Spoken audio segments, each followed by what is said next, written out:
తెలంగాణ రాష్ట్రంలో కాంగ్రెస్ పార్టీ ఏర్పడి 6 నెలలకు గడుస్తుంది. 6 నెలల పైన అయినప్పటికీ తెలంగాణ రాష్ట్రంలో నిజామాబాద్ జిల్లాకి ఇప్పటి వరకు ప్రాధాన్యత దక్కలేదని చెప్పి నాయకులు ఆందోళన చెందారు.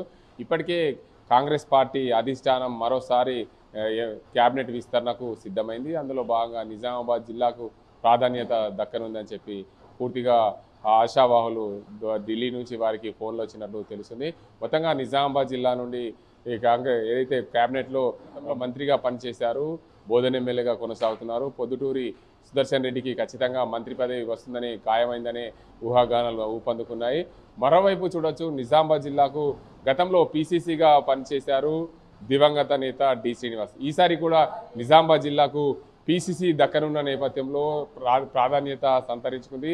నిజామాబాద్కు పూర్తిగా రాష్ట్రంలో కాంగ్రెస్ పార్టీ ప్రాధాన్యత ఇవ్వనుందనే సంకేతాలు వచ్చాయి. అందులో భాగంగా చూసుకోవచ్చు, నిజామాబాద్ జిల్లా నుండి పీసీసీ అధ్యక్షుడిగా అయితే మాత్రం ఖచ్చితంగా వర్కింగ్ ప్రెసిడెంట్గా కొనసాగుతున్న మహేష్ కుమార్ గౌడ్కి వైపే అధిష్టానం మొగ్గు చూపుతుందని సంకేతాలు వచ్చాయి. మరోవైపు చూసుకోవచ్చు, నిజామాబాద్ జిల్లాకు ఎన్నడూ లేని విధంగా ఈసారి కాంగ్రెస్ పార్టీ రాష్ట్రంలో అధికారం వచ్చిన నేపథ్యంలో రేవంత్ రెడ్డి ఆధ్వర్యంలో నిజామాబాద్ జిల్లాకి ప్రాధాన్యత ఇస్తున్నట్లు తెలిసింది. ఎందుకంటే నిజామాబాద్ జిల్లా నుండి ఇప్పటికే ఉమ్మడి నిజామాబాద్ జిల్లా వ్యాప్తంగా చూసుకుంటే నలుగురు ఎమ్మెల్యేలు ఉన్నారు. ఒకరు బోధన్ నుంచి గెలిచిన మాజీ మంత్రిగా చేశారు, బోధన్ నుంచి ఎమ్మెల్యేగా ఉన్నారు పొద్దుటూరి సుదర్శన్ రెడ్డి. ఆయనతో పాటు నిజామాబాద్ రూరల్ ఎమ్మెల్యేగా భూపతి రెడ్డి గెలిచారు.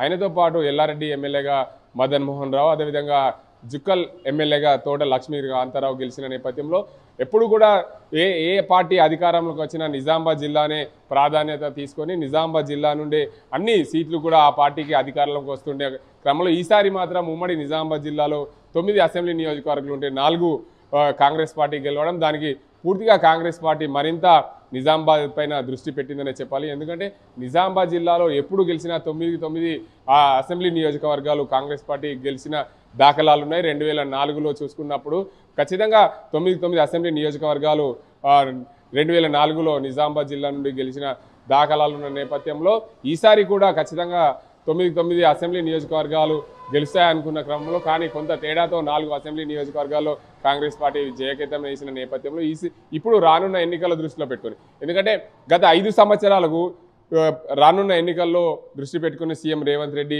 ముందు జాగ్రత్త చర్యగా నిజామాబాద్ జిల్లాలో 9 అసెంబ్లీ నియోజకవర్గాలు గెలిచే దిశగా ఖచ్చితంగా నిజామాబాద్ పైన దృష్టి పెట్టారని చెప్తున్నారు.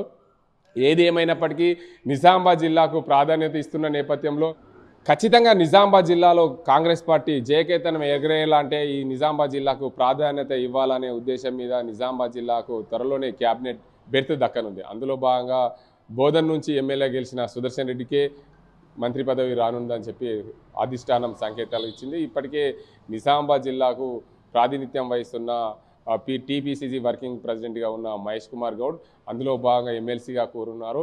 ఆయనకు పీసీసీ అధ్యక్ష పదవి ఇస్తే రానున్న రోజుల్లో నిజామాబాద్లో కాంగ్రెస్ పార్టీ మరింత బలపడే అవకాశం ఉన్నందున రాష్ట్ర వ్యాప్తంగా కూడా రేవంత్ రెడ్డికి సన్నిహితంగా ఉన్న నేతగా పీసీసీ వర్కింగ్ ప్రెసిడెంట్గా కొనసాగుతున్నారు. ఆయనకు పీసీసీ పగ్గాలు అప్పచెప్తే కాంగ్రెస్ పార్టీ ఇద్దరు కలిసి మరింత రానున్న ఎన్నికలు 5 సంవత్సరాల్లో దృష్టి పెట్టుకొని మరోసారి కాంగ్రెస్ పార్టీ అధికారంకి రావాలంటే రానున్న ముందస్తు జాగ్రత్తగా దృష్టి పెట్టుకొని ఈసారి టీపీసీసీ వర్కింగ్ ప్రెసిడెంట్గా ఉన్న నేతకు పీసీసీ పగ్గాలు అప్పచెప్పేందుకు అధిష్టానం సిద్ధమైంది. అందులో భాగంగానే నిజామాబాద్ జిల్లాకు ప్రాధాన్యత దక్కనుందనే చెప్పొచ్చు. అసలైన తొలి వెలుగు. ఫాలో వాట్సాప్ @తొలి వెలుగు official.